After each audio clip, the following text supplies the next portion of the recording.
would be disappointed in you because Mike did specifically make that table strong enough to support a human body. I don't think I've had full-on lay-down sex on that table for no other reason than that would just seem uncomfortable. It's also not that high. Yeah, like you can't like there. Listen, there's a way you can do anything you need to. You can do. Have you ever had sex on a folding chair?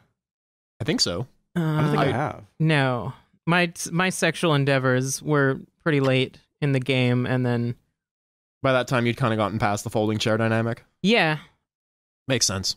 I've never had sex in a car. Actually, I don't think I've ever had sex in a car. Yeah, it just seems cramped. I've done stuff in a car. Well, everyone's done stuff in a car.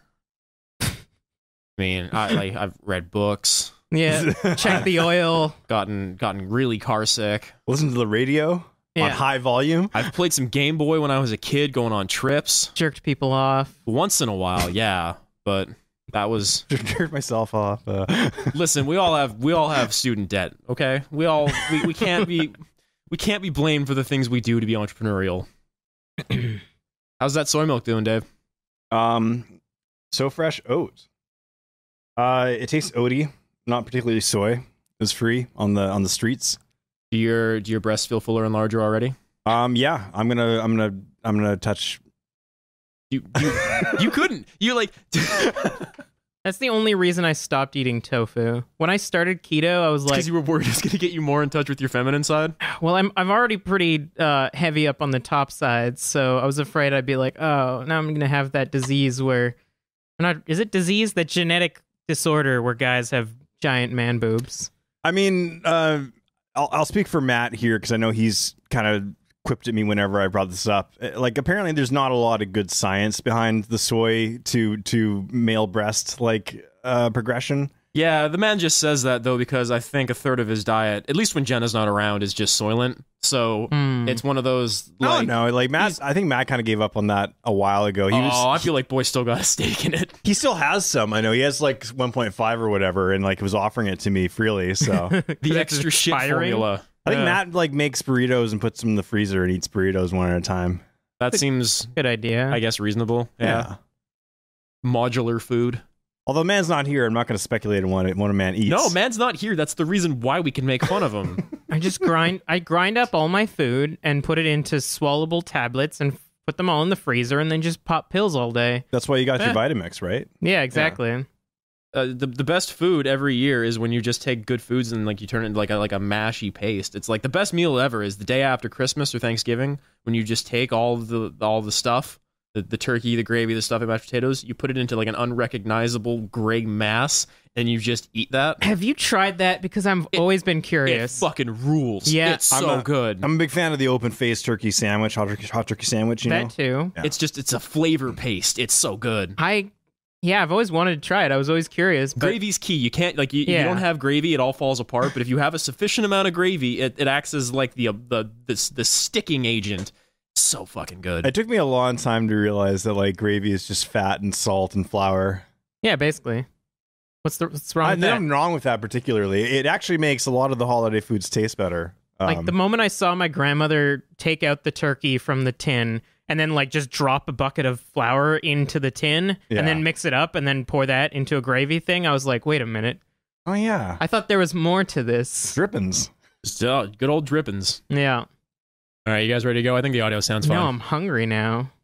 Eat some fucking Pringles. I don't want to eat your shame Pringles. They weren't shame Pringles. They were bad decision Pringles, and there's a difference. Pringles are too powdery. They like you crunch into them and you get a fucking like puff of like. That's because they're not potatoes. They're rehydrated potato flakes or something. Yeah, you take a bunch of potatoes and you mince them into fucking potato dust, and then you reconstitute them. They're like dried potato dust that they put into a chip wedge and then hydrate so they fucking shrinky digs back into a chip. We live in the fucking future where we have like a million flavors of kettle chips. Why are you fucking around with Pringles? Yeah, jeez. Because it was like $1.50 at the store, and I was going in. As you just described, they're basically drywall. You know what? I've eaten things that are worse than drywall. Look, if it's not date stamped, don't eat that Pringle. Okay. So you can tell they're black market Pringles. All right, ladies and gentlemen, welcome to Super Hopped Out, your favorite podcast about rating chip brands. I am your host, Chris Norris-Jones. Sitting on the couch is one Mr. David Beebe. Black market Pringles. Sitting on the chair is one Mr. Kelly Wright. So tired right now. And we are having a whale of a time on this Tuesday, December the 6th. 6th? Right? Yeah, I did it. If you're telling, yeah, It's already almost an entire week it's the into 5th. December. Yeah. Fuck. jumping the gun, Norris. The year's almost over. It's already dark out. Yeah, Jesus. man. Like, I know this is the dumb thing everyone says in December, but I really fucking hate it being pitch black at 4 o'clock. I mean, I don't mind it if I nightmare. could like be outside while it's sunny. I'll raise you one. How about doing your very first driving lesson in the dark? That's 8:30 to 10 o'clock. Wait, did your very first driving lesson? of recent history. Okay. Yeah, I took driving lessons probably in like 2010 or 11 last time. David, for the viewing audience at home, how old are you? 29 years old, sir. All right. I still got time. I don't drive. I say that without any sort of condemnation. I just wanted to fill all the facts in for the listeners. That Look, if you're not living like in the country, No, and there aren't like miles separating you and your neighbors, there's not a lot of reason to drive. I get it, and you have also lived predominant like for the last 12, like pretty much ever since I've known you when I was like 17, you've lived like a continent away from your family. So Yeah. it's not as if you're finding cars to drive left, right, and center. I mean, not owning a car or being able to drive basically just keeps me from running away from my life. So there's something to that, I guess. What, like you just ditch Char and go to the next town over Well, and start a new literally family? Like- everything. Just be like, look at what I have, hop in the car, and just drive in a direction. Kelly said he was going for smokes and he never came back. Yeah, driving's cool. You should learn to drive. It's fun. And then when we take this podcast on the road, we start doing podcast tours. You're going to need to drive the bus at some point in time. You know that tour would just be in different bars across the country, right? Different bars across the city if we're lucky. Yeah. Also, Dave, you were in a band for a while. How did you never have to drive the van? Oh, it was ridiculous. We at one point had a 5-piece band with only 2 people who could drive. Nice. Jesus. We had to bring a roadie on the road just to... Actually, it was a 4-piece band and only 2 of them could drive. We had to bring a roadie who could drive too, just to switch it out a bit. Yeah, I know it's pathetic, I know, but it's the way I've rolled until now. I think it's surprisingly common in Vancouver, though. I think I say this as the only one in the room with a driver's license, right? Well, yeah. I got an L. No, wait, that's expired. Yeah, it's the same thing. I had an L and I let it expire. Just got my L back now. But I mean, like everywhere I've lived, they've had awesome public transportation. Norway was incredible. Like Korea was the best I've ever seen. So like I never really had a need. All right, I guess. Vancouver's great if you're downtown or near a SkyTrain. Vancouver's great compared to almost any other city in North America. True. Like compare it to anywhere in the States, like there's not a lot of bus action going on. Maybe Yeah. Portland or Seattle, maybe, but Our city God. planning wasn't fucking sponsored by the Ford company, so it looked like some public transportation was actually considered. Yeah. So I got a thing for you guys this week, and I thought it was going to be a fun little introductory skit in this podcast. Yeah. And now I'm worried that it's actually going to be like better than I thought it was going to be. So I'm going to explain this. I got a really weird beer this week. One of those things where you'd see it at the store and be just like, well, I can't not buy that. But now I'm worried that despite the fact that it's supposed to be flavored like something really weird, I think it's just a good beer. So the game that I'm still going to play with you two is I'm going to have you drink this beer right now, take a sip, give it the full bouquet, and you're going to try to tell me what you think the mystery flavor is. I mean, this is an audio format. We could just pretend that it's weirder than it actually is. I mean, the podcast oath is that above all else, embrace honesty. So I can't have that on my podcast. Okay, it's got it's got good legs. I can see that. Bountiful aroma. Yeah, it really clings to the nostrils. Good head. Yeah, this just tastes like a beer. Just kind of tastes like a saison. Just too bad. great brain. I don't know. It doesn't taste that weird. It tastes No, not at all. like saison is a good comparison. I would say even has a bit of that kind of Belgian stank to it as well. A little bit of like a sour note to it. It's a little flowery. It's kind of that like soapy aspect that I don't really appreciate in a saison. It's kind of like thick in a way. Yeah. It's very, I don't know. It sticks to the back of your throat. Any guesses? Just random off the top of your head. Like a banana mash or something like that. Banana sundae. Kelly, anything off the top of your head? Yeah, banana might, just based on the thickness of it. Now you got me thinking of banana. Yeah, it tastes. It's kind of like a shake in consistency. Yeah, I got nothing else. Papaya. Yeah, it's like maybe something fruity, Like, or maybe but something not one of those like loud fruits. One of the like the subtler fruits. Okay, so now y'all are gonna fucking get this. Okay, No. so this Is thing, it like cup noodle? that'd be kind of rad, actually. No, It's cum, isn't it? haha, I came in the beer. Damn it! Oh, that's You why I got like, us so Not good. again. that's why I like it so much. Yeah. No. Okay. This is a beer that is flavored with rock salt, hints of lemon peel, and Dungeness crab, Oh. Yeah. Okay, that I wouldn't have guessed that. which I think that reveal was better the first time before the audio ate the last 2 minutes of this Hey, podcast. I tried to fake but it. hey, So, fun fact, I mentioned, isn't that the shit that Homer tried to drink when there was no Sprite available? like crab juice. Yeah. Yeah. No, that is the one. Yeah. Khlav Kalash? Khlav Kalash. Khlav Kalash. The Khlav Kalash. crab juice. Let me see the picture on that because it might actually be. Beard crab. Okay, it's a very. Wait. It is the exact same picture from Khlav Kalash. That actually makes sense. So that might be a Khlav Kalash beer. Not a bad Simpsons reference. Yeah, this is done by Twin Sails Brewing, Port Moody, BC brewers. A bottle, conditional saison, brewed in collaboration with our friends at Brasserie Dunham. We brewed this beer with the addition of 50 pounds of Dungeness crab shells in the boil, and conditioned it on lemon peel and sea salt. Blech. Ugh. Sheesh. Okay, so sea salt and rock salt. I wonder. It's a chitinous brew. Yeah. It's got a good exoskeleton to it. Okay, so like some of it makes sense because we kind of had that. I think what Kelly and I were kind of getting at was there was kind of like an umami to it. Yeah, Like- there's a bit of like meatiness to this. Yeah. A little bit of Protein, you might say. A little bit of chew, I guess. So my other guess was not too far off either. Oh, yeah. I see what you mean. Yeah. Before you boil it and it becomes gelatinous. Yes, exactly. So this is actually the same thing. I think it was last week happened where it was like the cranberry juice, and I didn't like it until someone mentioned it was cranberry juice, and then I liked it. You're just like, oh, this isn't a beer. This is another thing. This is good now. Yeah, this one I was like, okay, this is a saison. It's not terrible. Once Yeah. you said crab juice, I don't think I can finish this now. It's like making. Oh, come on. It's not that bad. It's like making me feel bad, You initially thought it was like a banana thing. which is fine. I've Lemon drank a zest, banana maybe. before. I've never drank a crab. You can drink a crab.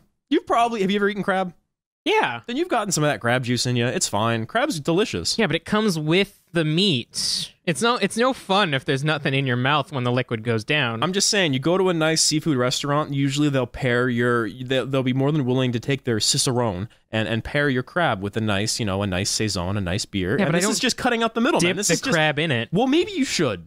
Kelly? I feel like beer is better for like fried seafood. I kind of prefer white wine from a nice meal. Tempura like that. beer would be good. Tempura beer, I like that. Yeah. A little bit of tempura batter. A little bit of like one of those weird pumpkins they have in Asia. Oh, the weird pumpkins. Maybe Yeah, some you know, they're some green. soy- They're tiny. Some soy body in it.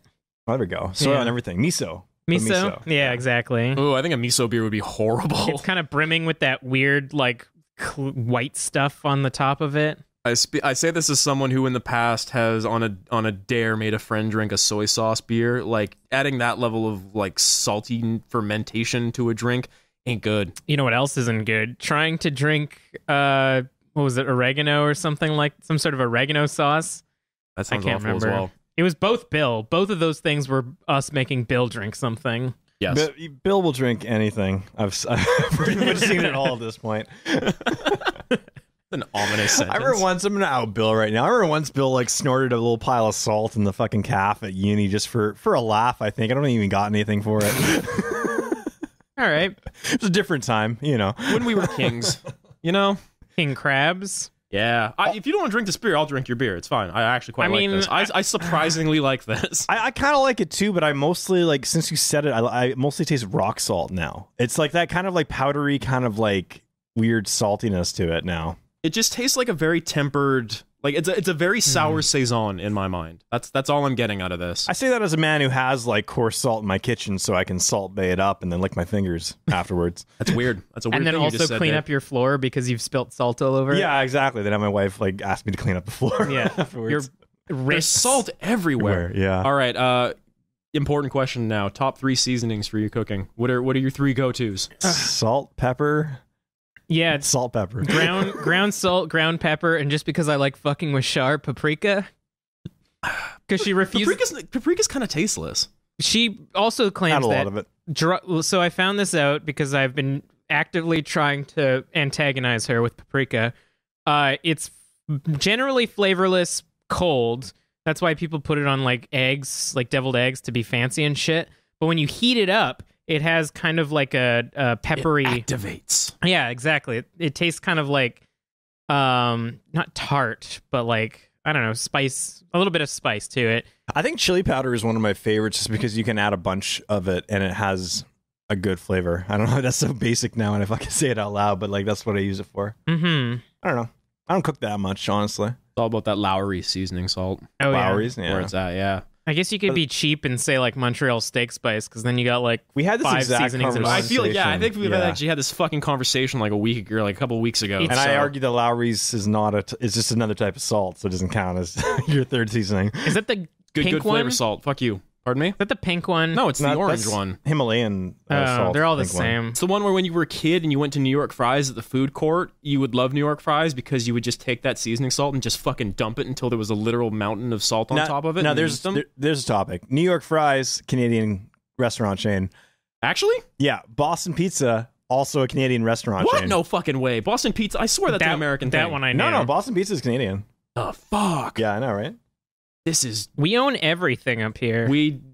Well, Tim Hortons is American, so... Well, think about it. They don't need to call it New York Fries. They would just call it fries, right? Yeah, exactly. That's my new store. It's going to be Call It Fries. Call Yeah. it fries. Vancouver fries? Nah. Fries. Ah. I mean, in terms of dumb names for places, I think Jugo Juice is still my favorite, because isn't it basically just juice? I don't know. In my head, every time I walk by a Jugo Juice, in my mind, I just go Hugo Huis.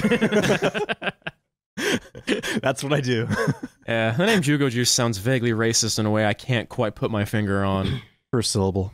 Also, I'm not going to spend $7 on a smoothie. I hate those places. What a Jamba Juice? I think it's an those? American thing. They put them both. They put them all like near points where you're like getting off of a hot, sweaty, like Subway or something. And you're like, fuck, I just want something sweet and cold. Hey, Hugo Hughes. What? What's the one that they put in Dairy Queen sometimes? Is it like a Orange Julius? Oh, yeah. Julius, Orange yeah. Julius fucking rules, okay? Like, It's I'm probably sad, I'm sugar, sad dude. you only see them in food courts because, Yeah. it's a orange milkshake that has 3 times your weekly recommended dosage of sugar.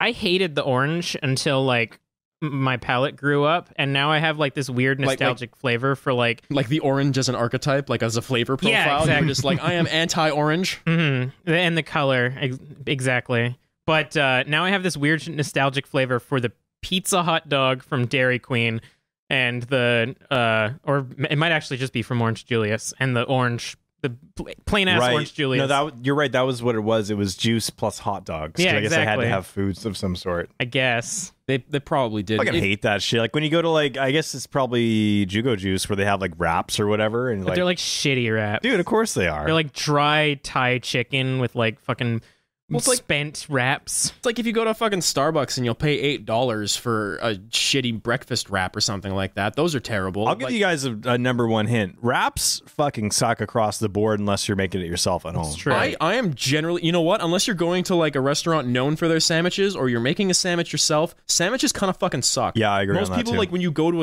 a store or a convenience place or something like that to buy a sandwich, it's done poorly. It sucks. It's like $8 for a 5-bite thing. Which sucks because in North America, like 7 out of 10 restaurants that you would walk to from your home are probably a sandwich place. Probably, Like yeah. everything is just a sandwich. It's just either a burger or a fucking cold cut thing or like a hot dog. It's a sandwich too. Burrito's pretty much a sandwich. I mean, it's all just that. My equivalent of that is Cobb salads, because I try to do keto as often as possible. For like a really long time there, I was just running around the city trying to find the best Cobb salad, which is basically just bacon, chicken, egg, and lettuce, if you really drill down to it. You know what my favorite Cobb salad ever was? Coast Plaza Hotel. When I worked there. We don't talk about when we worked at that hotel, David.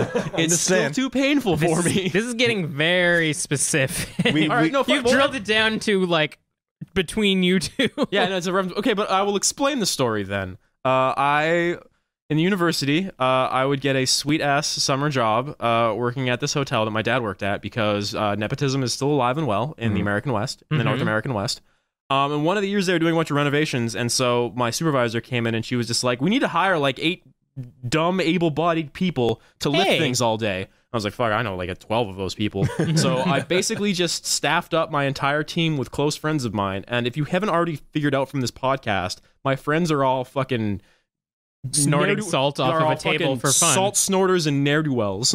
So what ended up happening is like within a month into the project, we like finished everything, but we kept lying and saying there was still a lot of work to do because we didn't want to like get everyone fired. Yeah. And it was like near the end of like the project, I guess, and we'd like finished our work at like 1 o'clock, and there were literally 8 of us in one of the rooms that we said we were working on, all sitting down on the couch watching Seinfeld when my dad, who was like the boss of the boss, walks into the room. Yeah. And just it's like a Curb Your Enthusiasm moment where he just looks and he sees all of us watching television and he's just like, y'all fucked up now. And he walks out. Like half the people got fired within like 24 hours. Nice. I got in trouble. We got paid really well too, and we got a lunch every day, which was the Cobb salad, which was the first time I ever had a Cobb salad, and I've never really had one as good since. Yeah, it was a fucking union job. One of my dumbass friends worked for a day and then hurt himself and tried to fucking claim workers' comp. You all fucking tried to ruin my life that summer. It sounds like close friends, yeah.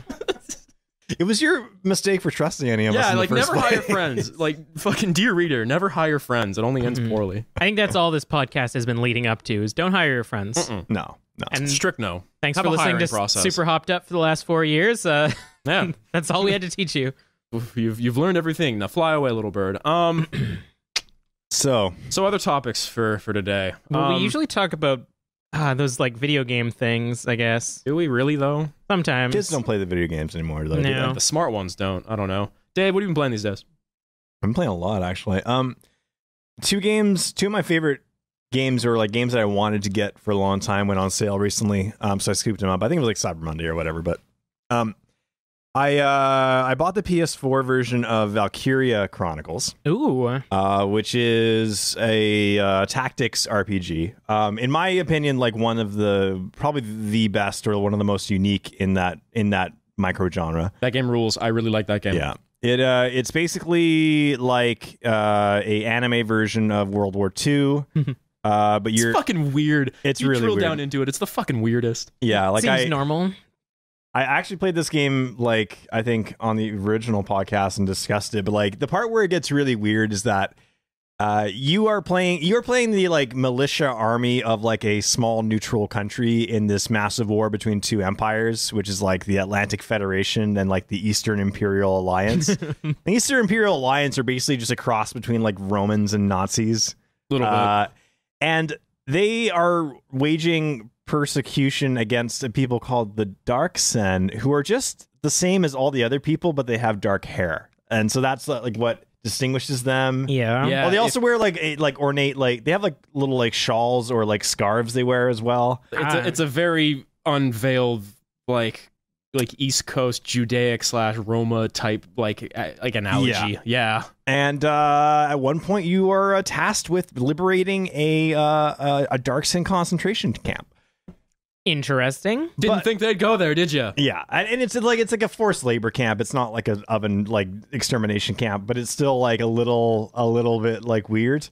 And it's weird for 2 reasons. One is that like the outlook and the tone of the game otherwise is very optimistic. It's so fucking weird. I wanted to comment on just how like we're all friends hanging out together in this fucking weird World War game. Yeah, because you're all like, because you're a militia, so you're all like, you know, like university students and like bakers and stuff who are like just coming together to defeat Conscripted or conscribed or whatever. Yeah, pretty much. And then like you're fighting for peace ostensibly or whatever. But then at one point it just gets really, really dark like that, and it's a little tonally weird.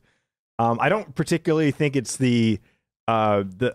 I don't normally want to go into like national things, but I think it's a little weird for a Japanese company to be talking about war crimes or alluding to them in Europe. Yeah. considering what part they took part in that war. They're trying to make up for it by letting you play the good guys. Yeah, that chapter near the end where you're leading some sort of like scientific camp where you're just vivisecting people and then filling them full of botulism. Like, it was a really weird moment. Like, I'm surprised they went down that route. That's not in the game. That's not in the game. I do like the move though, where you just rush directly at the tank and your character blows up. Yeah. Yeah. So that's the politics out of the way. It's a really fun game. So basically, it's like a fully 3D tactics game. What happens is that you have an overview map where you can see all your units. You select one, and then you basically zoom into like an over-the-shoulder or like third-person view where you maneuver. There's no grid or anything that you have to pay attention to. You just have to like look at. I think the game mechanics in Valkyria Chronicles are actually really good. Yeah, they are. It's maybe one of my favorite like representations or gameplay styles to show a war game. Yeah, because like you combine both the matter of like the element of strategy, but then also of like individual control of units and stuff like that. There's almost a little bit of early XCOM to it. Oh yeah. XCOM, new XCOM, because old XCOM was definitely older than this. But yeah. No, I would compare it in some ways to XCOM, but then like thank you. But also in the way that like. It's different from a game like Advance Wars or Final Fantasy Tactics, because in those games, if you want to like get a new black mage, you just hire a nameless, faceless black mage. Mm-hmm. Whereas in this one, the conceit is that like you have different positions in your forces, but then each force is a unique character with a unique voice actor and it's a bit face more Fire Emblem. Yeah, that's a good comparison. Probably. Oh, it's Thomas. It's the neighborhood baker. He stepped on a fucking mine. And there's like permanent death and stuff, but it's like kind of hard to trigger because each unit is unique. They do have a limited amount that you could recruit from. So can like, you actually like fail the game by running out of recruits?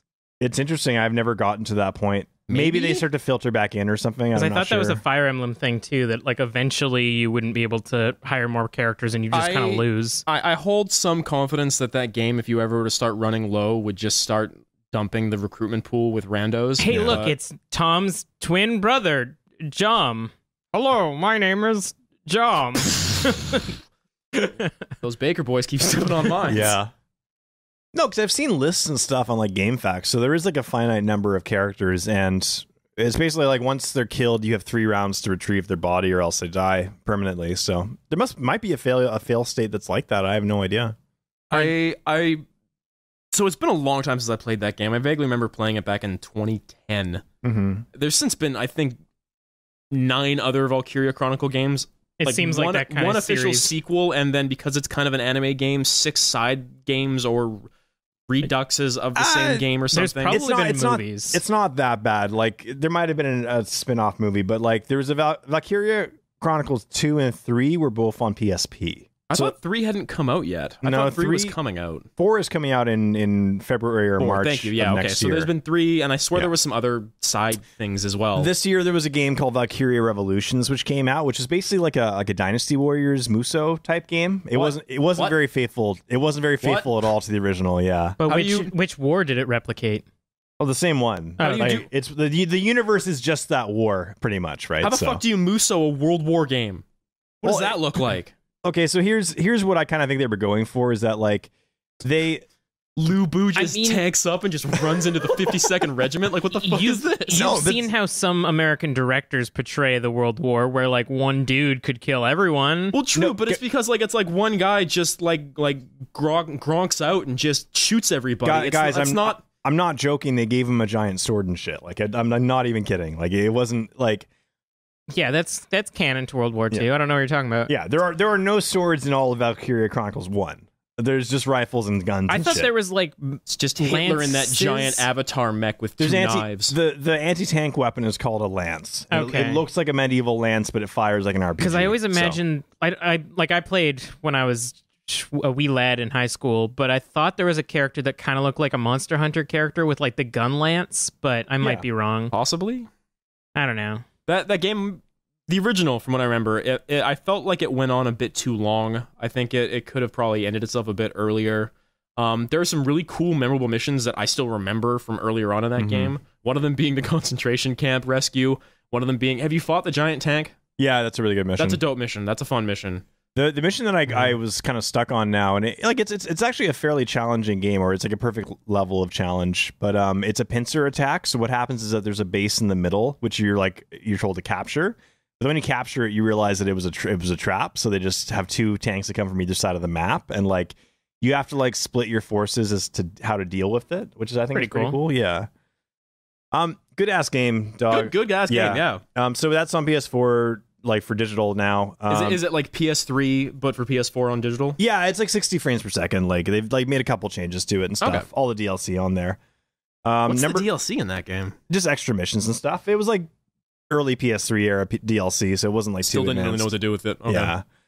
Yeah. So yeah, Valkyria Chronicles 4 is coming out next year. That is kind of like, okay, so what I was gonna say about like their weird like Muso spin-off things, that what they basically were trying to do is like you have this like distinctive style, which is this kind of like anime World War II. But the thing is that all the characters are wearing the same blue uniform. So I got the feeling from the designs that they're putting out now is that they wanted a bit more leeway as to how the characters look.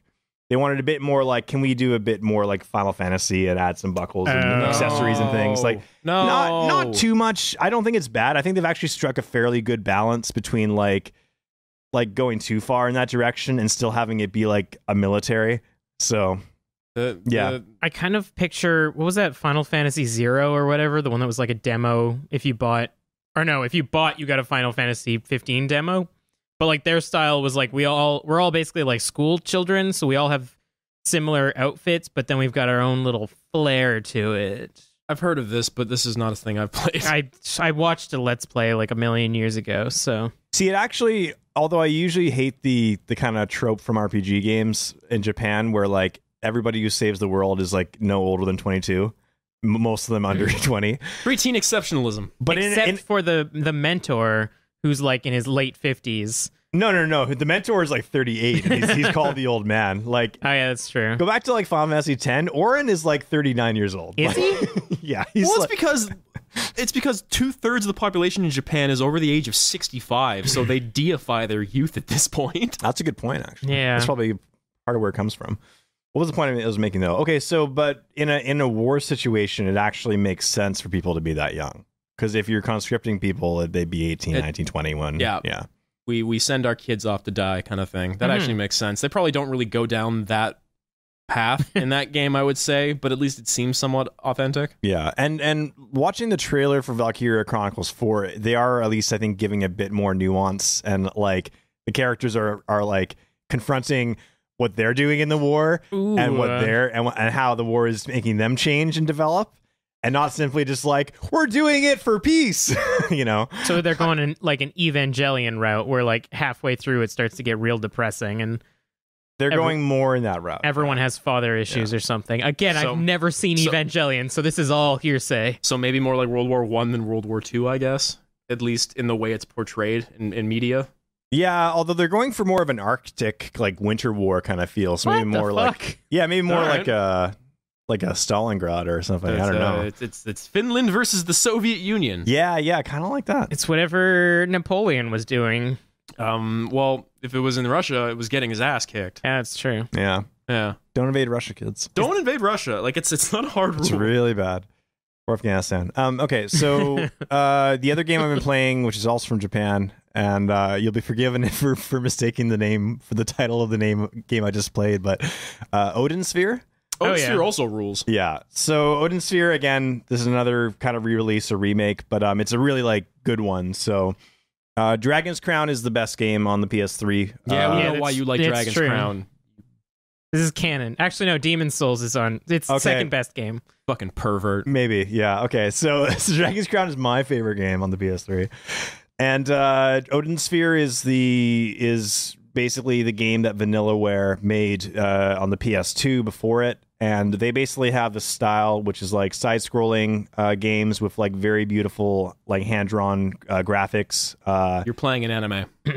Yeah, in a lot of ways. Like, are you playing one of the Lolita characters though? Yeah, like Odin Sphere is less like. Actually, no. Yeah, all of them are Lolita characters. I'm looking at a picture right now. And it's like Is that moe? You might know what that is. Is that what they call moe? I have no idea. Yeah, I mean, even the guys are pretty moe. Okay. I mean, like I always figure like moe is kind of like fab, where Okay. lolly is like tiny. It's lolly, probably. Aren't moe the heads on Easter Island? Yeah, Isn't that what that is? they've got bodies, you know. Oh, I know. I read about that. That was a pretty cool story. But yeah, there's one like long-haired gentleman who's moe, but then everyone else is pretty lolly. Yeah. So like, whereas like Dragon's Crown is famous for having like this absurdly chesty like sorceress. One might say thick. Yeah.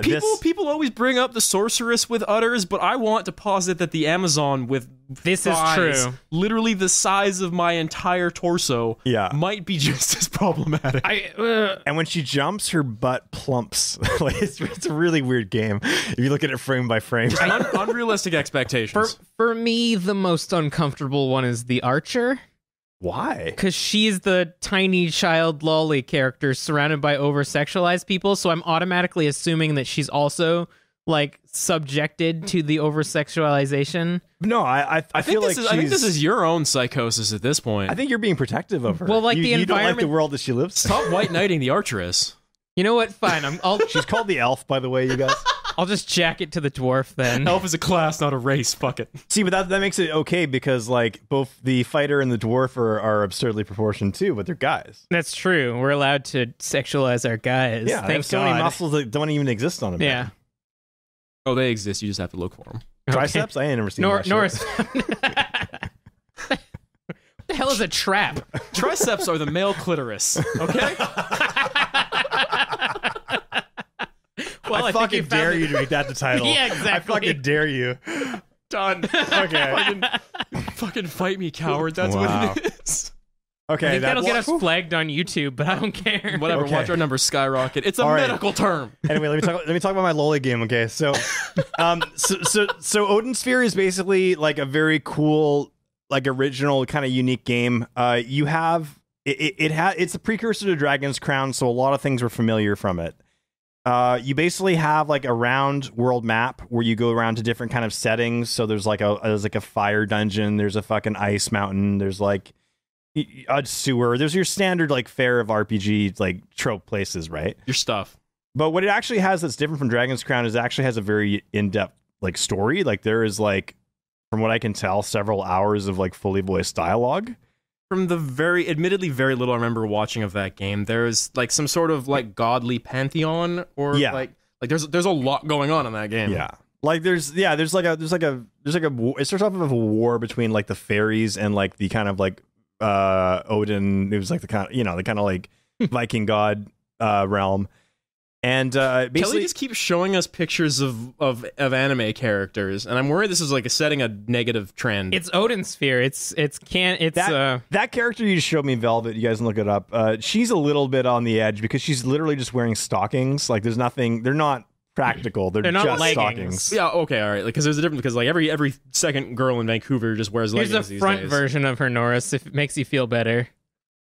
They're not leggings. They are stockings that go up to the middle part of her thigh. Yeah, that's a little porny.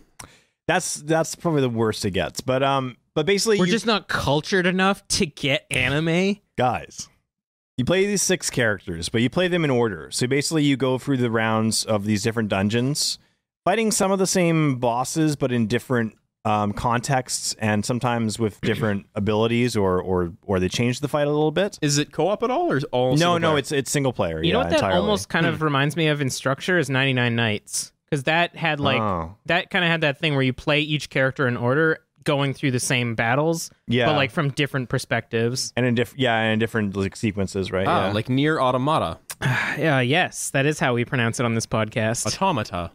Automata. a tomato. Anyways, please continue. I'm sorry.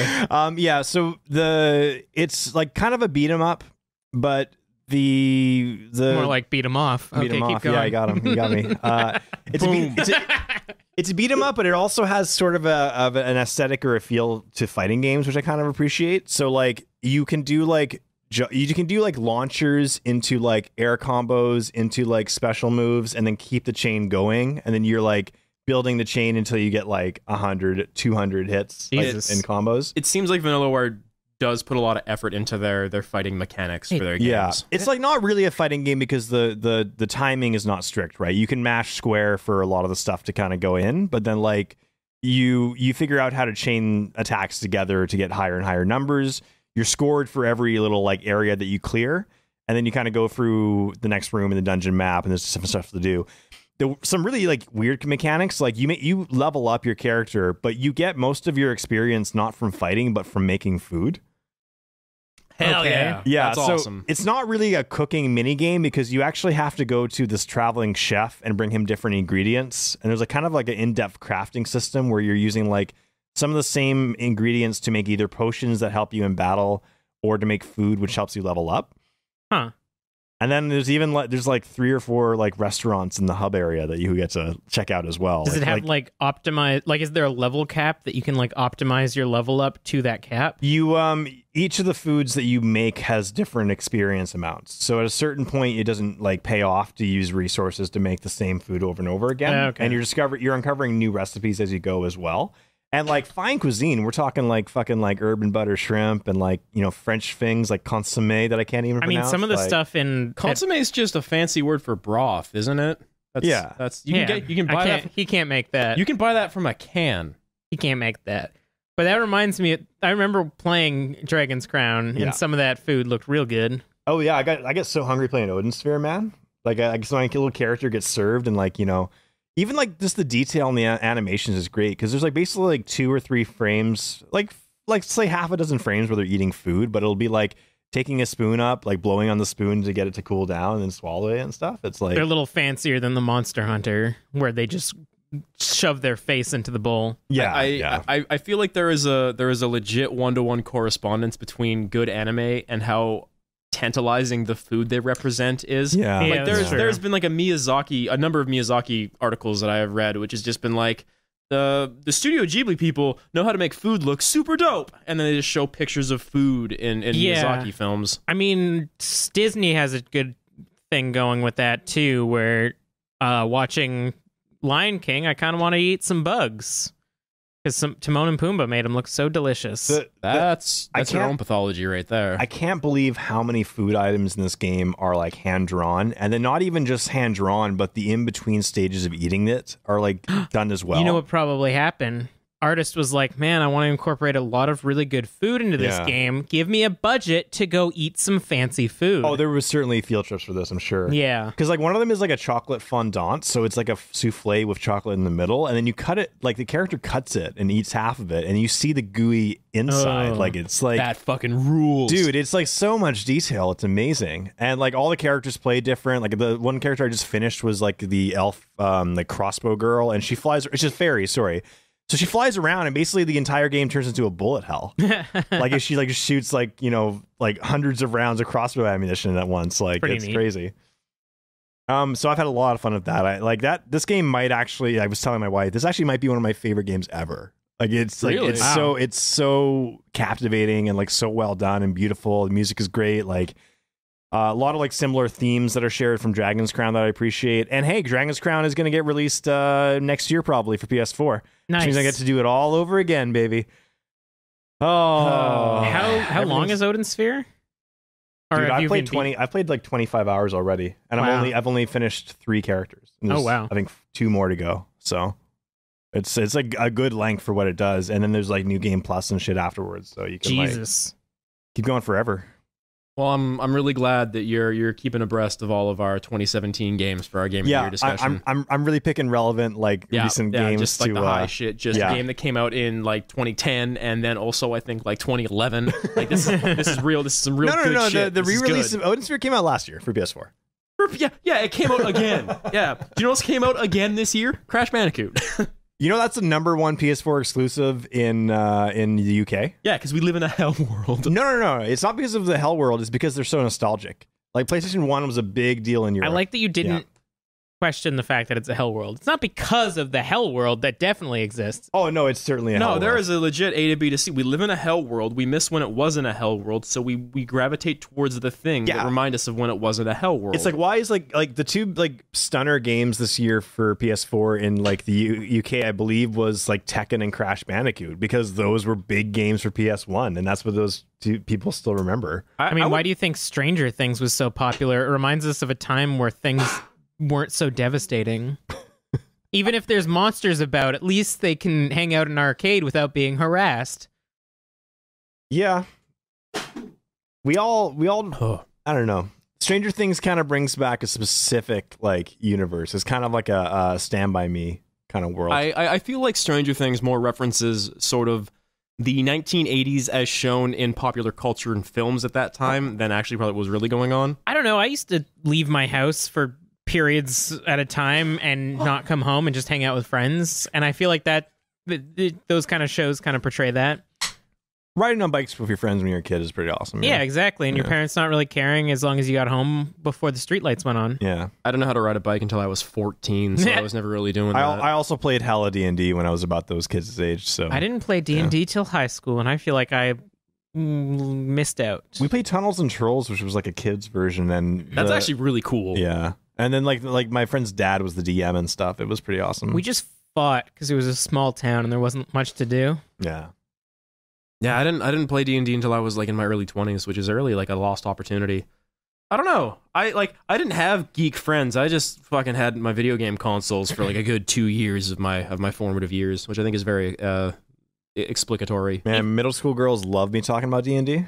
They totally give shit. Dude, like the first female friend I ever had was in the second grade, and she came over and hung out at my place, and it was the same day that I got Hero Quest, which is, for those of you who don't know, the best board game ever made. It's like D&D, but a board game. And so I spent the entire time hanging out with this like grade 2 girl, just like showing her Hero Quest and stuff like that, and like building it in front of her. Never hung out with me ever again. I just had the horrific thought that I'm pretty sure our only female friend, like in my mind, our town was so small that she was literally the only girl in our town.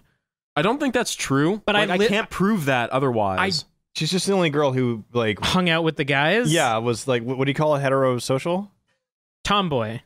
Yeah, tomboy. But like I we cannot say that still? Can we still say that? I cannot. Well, you're gonna bring one of those beers back? No, it's just one of those things where I'm like, yeah, I had a female friend. Wait, were there other girls? They were probably doing things that didn't involve punching each other in a park.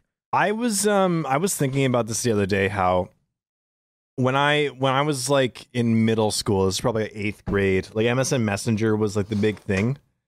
And I remember like being kind of like people telling me about it, but not really sure what was going on. But then like also hearing like, oh no, it goes down on MSN Messenger. That's where you cyber. And that's when I like was like cautiously asking other people to give me as many email addresses of people in our class that they could. Nice. Oh, yeah, that was the time when you had everyone on your MSN, even people you absolutely fucking hated. Yeah. And then I would like talk to girls I had crushes on about their crushes of other boys in the class, and like give them advice and shit, because I just didn't know. Dark hearted truth right there. I didn't know. Yeah. I just didn't know. No, that's yeah. We've all been there. It's just it's like not even it's not even funny. It's just like it's like the oldest sitcom trope where you're only now through MSN Messenger telling the girl you've got the darkest crush on like ways to get that boy to notice her, and you're just dying inside. Yeah, and of course, I was terrified to talk to these girls face to face. Oh, absolutely. And that makes like, were we the first online generation? Is that kind of what we were? I think Kelly, I think you get included in this as well, but definitely Dave and I think we were maybe the last generation that remembers the time before the internet. I mean, I remember the time before 9/11, so. Oh, well, yeah, me too. Yeah, we had a good run before. I only associate... Things seemed nice before then. No, I remember the time before the internet. It was Pokemon cards. That was it. Pogs? Not Pogs. No, Yu-Gi-Oh cards, and that son of a bitch who drew on my Red Eyes Black Dragon.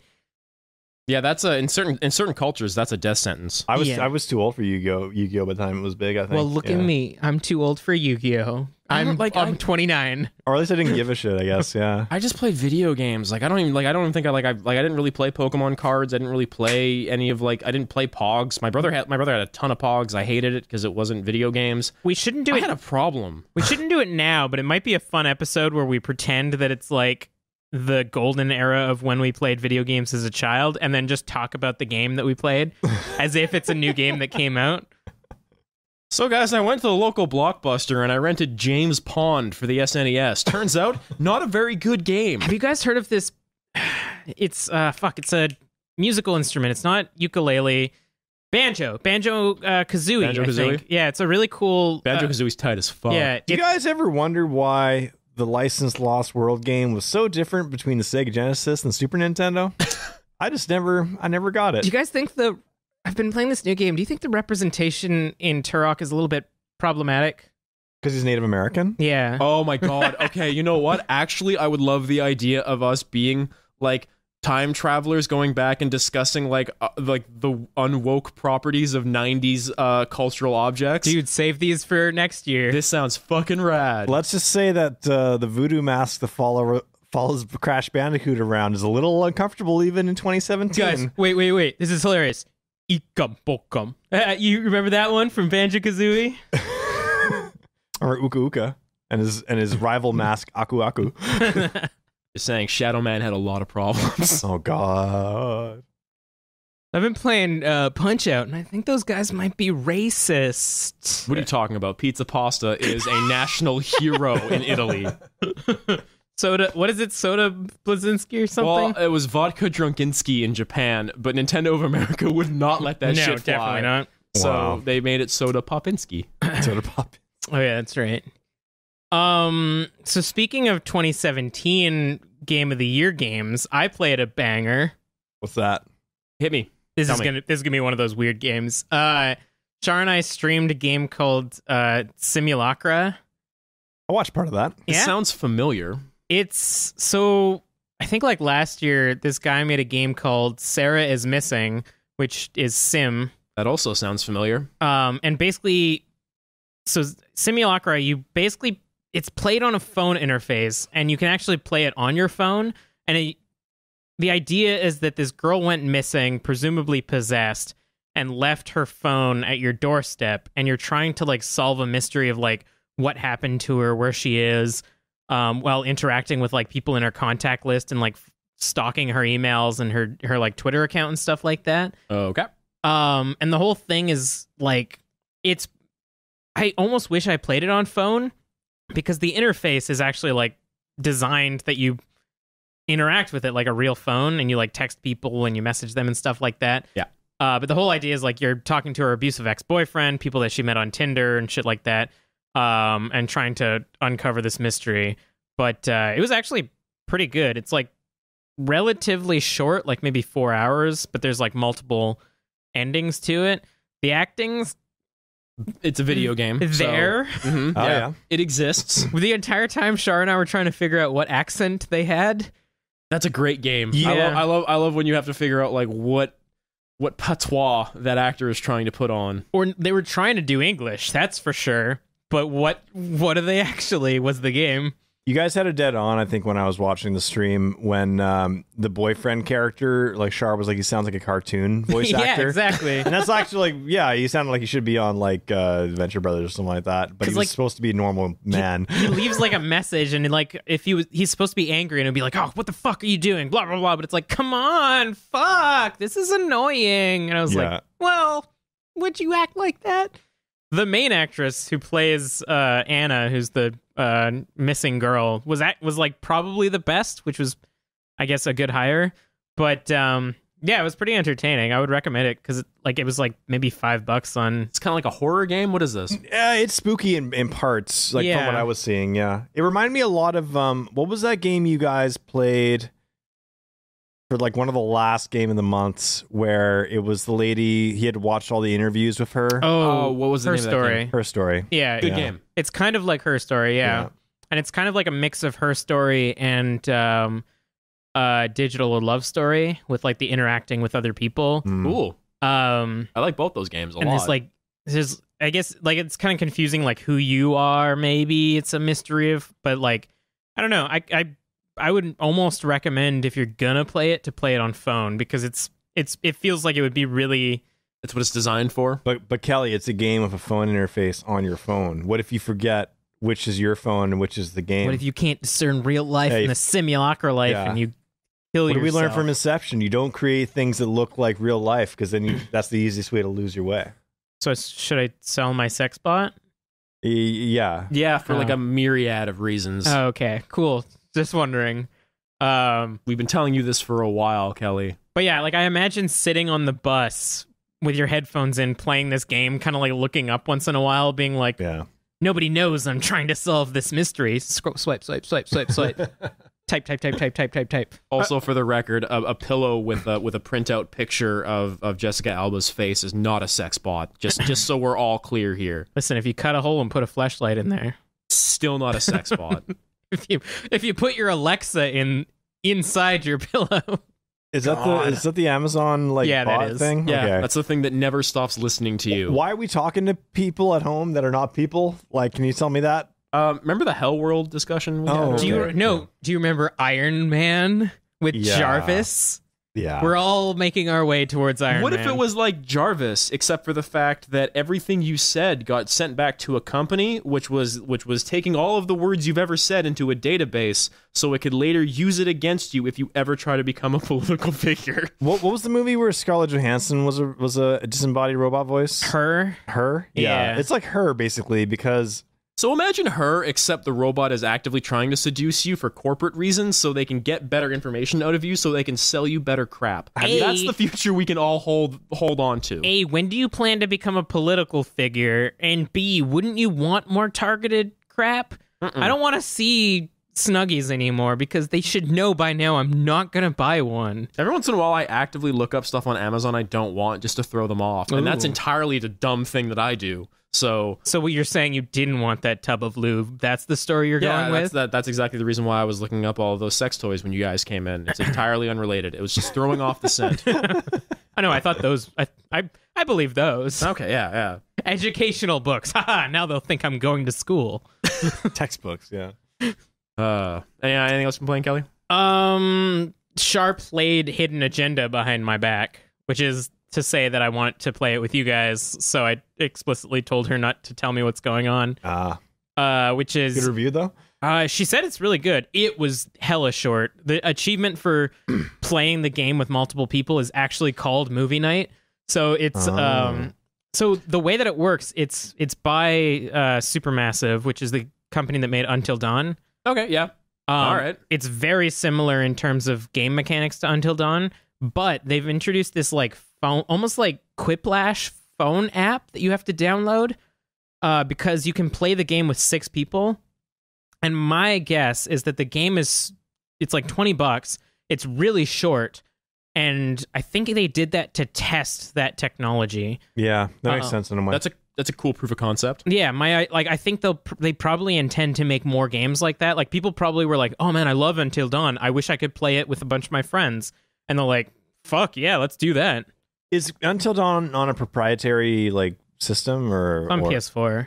No, sorry, I mean like the engine, the engine. Like yeah. where did that engine come from? Is that an Unreal thing? Oh, I don't know. I think it's I think it's Unreal. It's got all the plugins for Unreal, I think. Okay. Yeah, although like there are cases like Telltale where they've really like stretched their engine to as far as they can take it. I do hope that the Until Dawn developers make more games with that engine. I think they had, because I think they have something like pretty special with that engine. So I hope that there are other games, perhaps of other themes to come. Yeah, I really hope that company doesn't get like bought out or anything like that. Or if they get bought out, it's like, here's a bunch of money. It's not EA. Yeah, exactly. Yeah. But yeah, I don't know. Like I was listening to music while she was playing, and the music paused for a second, and I could hear in the background the game just sounded like Law and Order, which I am very excited for. Dun dun. I would totally play some sort of choose your own adventure Law and Order game. Some sort of like short context police procedural. Absolutely. I got a fucking game for you. Go on. Hidden agenda. Okay, all right. So 2018, we're gonna do with video. Oh yeah, Guys, I mean, like I've been working a lot on what content we should make for 2018 in terms of video content. I have one video thing that I want us to put into the pipeline in 2018. We'll talk about that after. All right. 2018. What? Why is the Law and Order theme so top tier?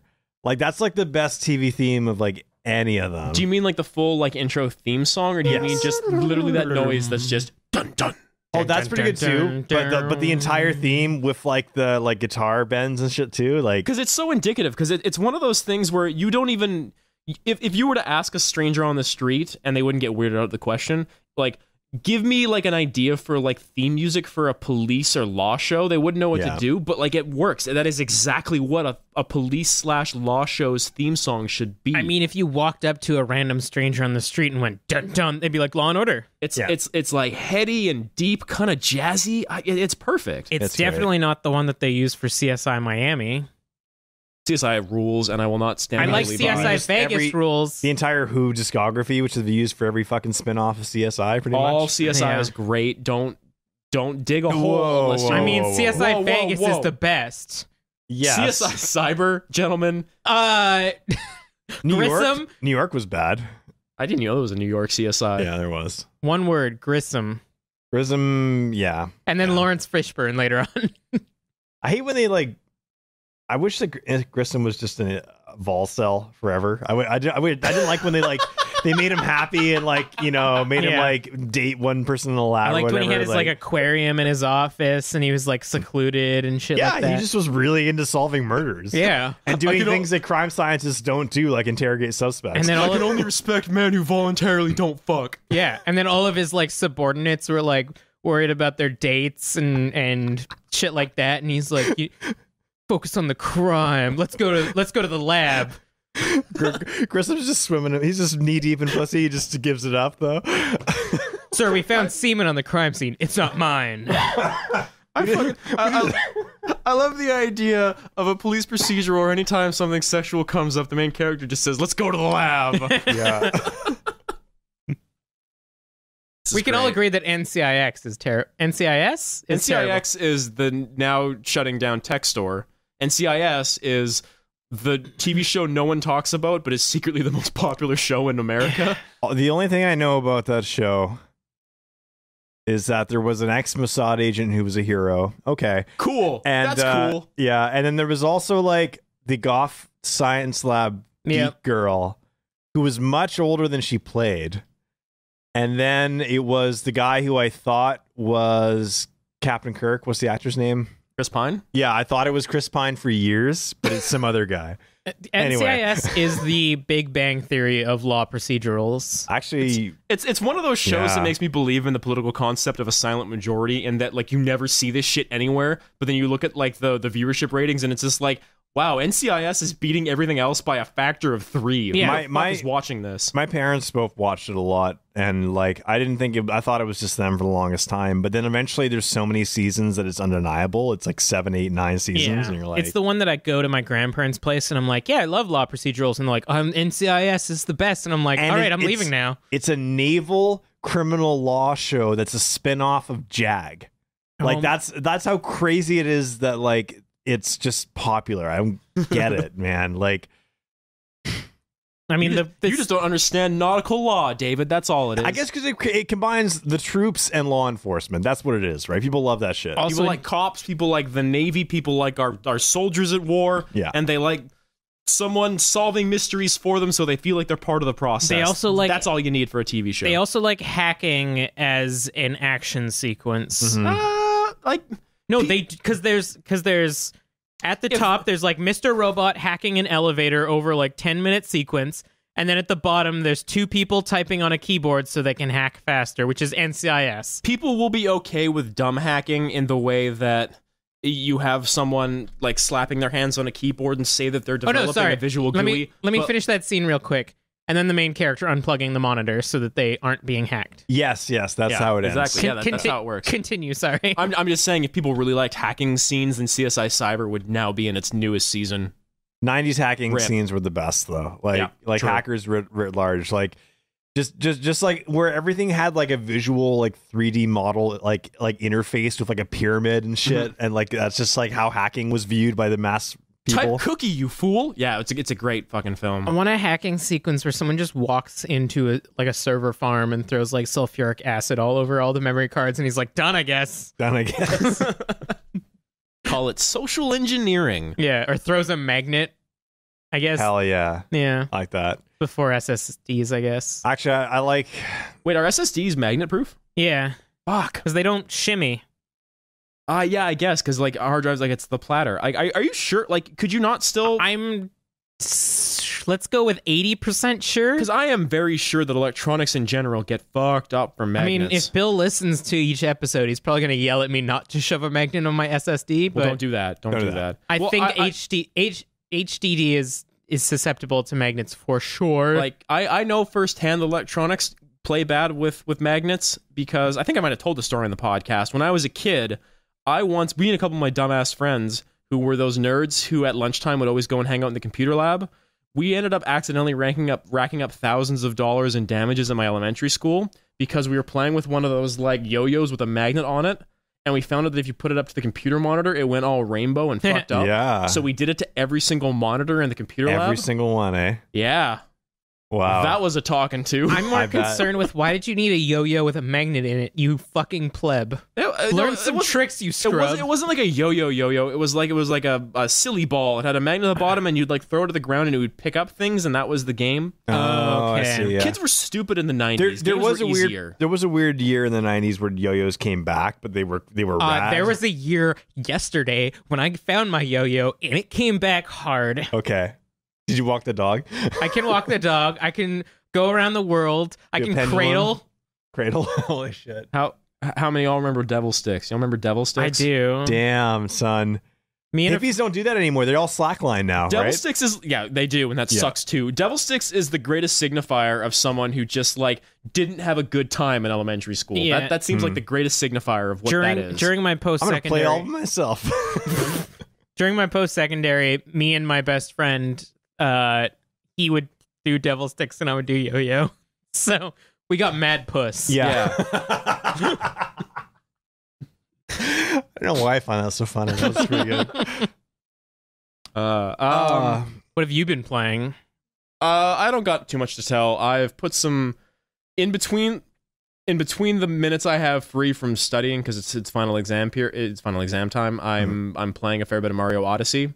I've gotten like 400 moons at this point. So let me just guess. Like Mario, has won at Troy, and he's supposed to give a blessing to Poseidon to get a good journey home. I get it, because it's Odyssey. But he gets lost for 10 years, right? So at this point in time in the game, Mario has realized that Toad, in fact, is not the killer, and he's currently running through all of the possible evidence in the crime lab to find out who truly was the murderer. It was But Wario. Did he find Bowser's semen? He found Bowser's semen everywhere, but that's a different thing. It's a dumb game, but it's a lot of fun. It's maybe the best 3D Mario game ever made, and I will say that legitimately. No, I could definitely see that. I've watched like an hour of gameplay, and it seems incredible. I say this as someone who borderline deifies Mario 64 and thought Galaxy was good, but not as good as everyone thinks it was. Odyssey is amazing. I keep wanting to stop playing it because I want to like have things to play over the Christmas holidays when I go to my parents for a couple of days. But I keep just like, oh, it's 12 o'clock. I've been studying for 4 hours. I should take a break, and just like playing video games instead of going to bed for 2 hours. So that's kind of what I've been doing. It's good. It's good, folks. Odyssey is really fun. Yeah, it's got universal acclaim from what I pretty much read. So. My only major concern with it is the possession and the ownership of someone else's body. Dude, it's fucked up. It's super fucked up. The first time you possess something, you go through this 15-second cutscene where you're kind of tunneling through the brain of the creature who you just threw the cap on, and it's like throwing pictures at you of just like, because you kidnap a frog basically, and it's just showing pictures of like, oh, this is the frog. I like this how is like the frog lifestyle. This is the frog's family, and it's like, no, now you are the frog. I do appreciate that it was Google image results of frog. Absolutely, it was. But yeah, because like with frogs, sure, fine, it's an animal, blah blah blah blah blah. With a T-Rex, it's fine, it's a dead creature, it's got a tiny little brain. No, but then there are things you kidnap that have agency. Yeah, then there's like a human walking home to his wife and kids after a hard day's work, just wanting a meatloaf, just wanting to watch NCIS. It's me, your husband. Yeah. See, I didn't like finish all of Jessica Jones, but I did appreciate how the main villain is a mind control superhero. Because that's not a hero power, like coercing other people to do your bidding. No, he was a villain. That's what I'm saying. You weren't like voting. You weren't cheering for the 10th Doctor. Yeah, were but you? sometimes you encounter characters who do mind control who are heroes, like I don't know, Professor X or something like that. But it's a bad thing to do. Yeah, that's a no power. Yeah. Yeah. So it's fun that Mario has that power now, and it's cute because it's a hat. Yeah, it's real cutesy power displays. Yeah, it's a really good game. I'm quite enjoying it. The only other dumb video game thing that I've been doing is next week we're gonna be putting together Super Hopped Up's Game of the Year podcast. Woo! Always a fun time. Where we drink too much and yell at each other for a couple of hours. And so today, like I went through the full list of all the games that came out this year that I played this year.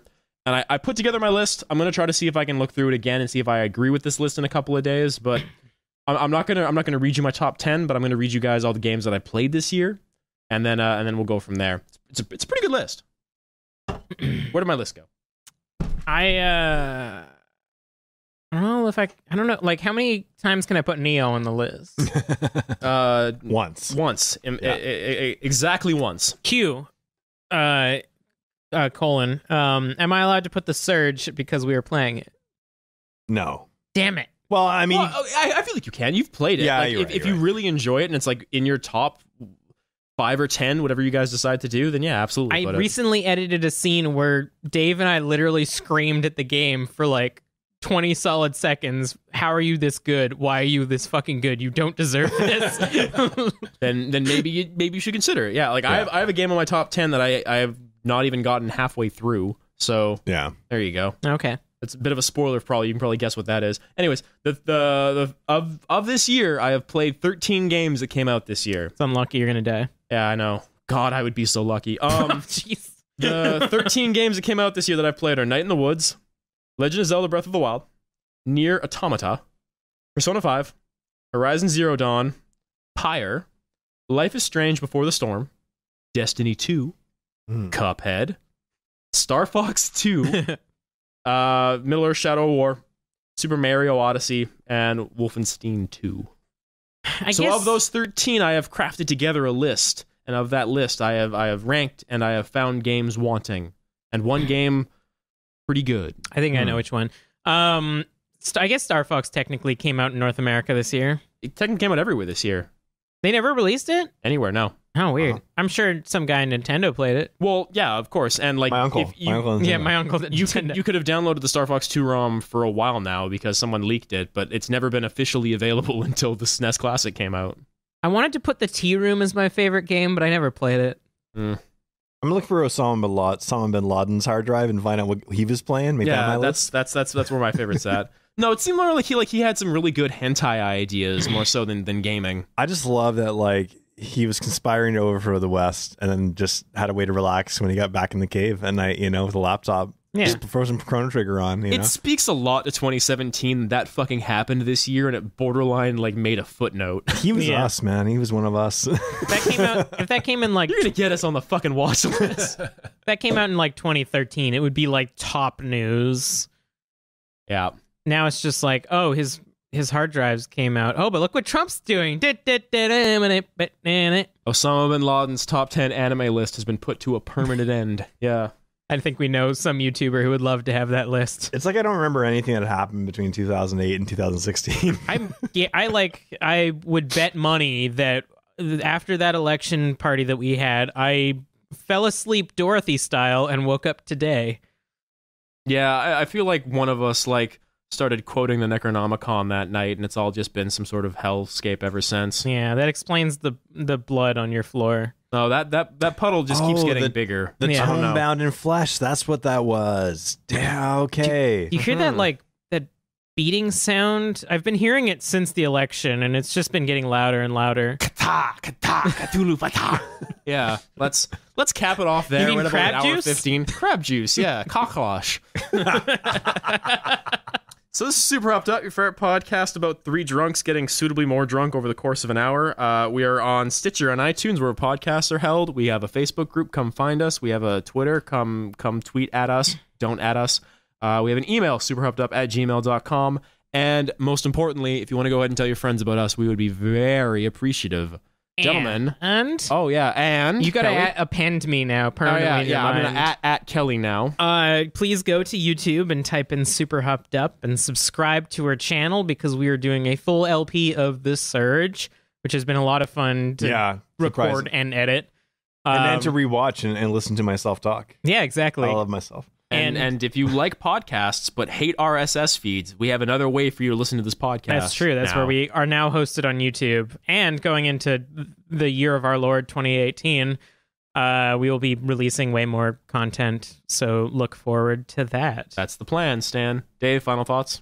Both of you final thoughts. That wasn't a final thought. That was an addendum to the outro. I like that I kicked back this terrible crab beer with some cores. Pretty good. I'm going to probably drink a third one once this stops recording. I didn't realize why everyone was calling people Stans on Twitter until I realized it's like Stan from the Eminem song, and it's like for if you're a big fan of something, but like in a crazy way. Yeah. I didn't actually know that either. I don't know what you're talking about. You're Dave, you were too I'm too online now. I'm too online. You were too online now. Yeah. I'm worried. You got followed by Kendrick Lamar. You're on like an entirely different level from us. Okay, that wasn't actually Kendrick Lamar. I'm sorry. I hate to be the one to break this to you. Look, let me believe it, okay? It's my good buddy Kendrick Lamar. What's up, Kendrick? Hey, I'm a millennial. I don't read. You know they just let you put whatever display name you want on Twitter. It's crazy. They don't even check it. Yeah. What a time to be alive. Find out his middle name and just write Kendrick Lamar's middle name, Lamar. I don't think he has a middle name. He's like the opposite of Cher. All right, yeah, we got to stop this podcast. See you guys again next week. Peace out. Love your mother.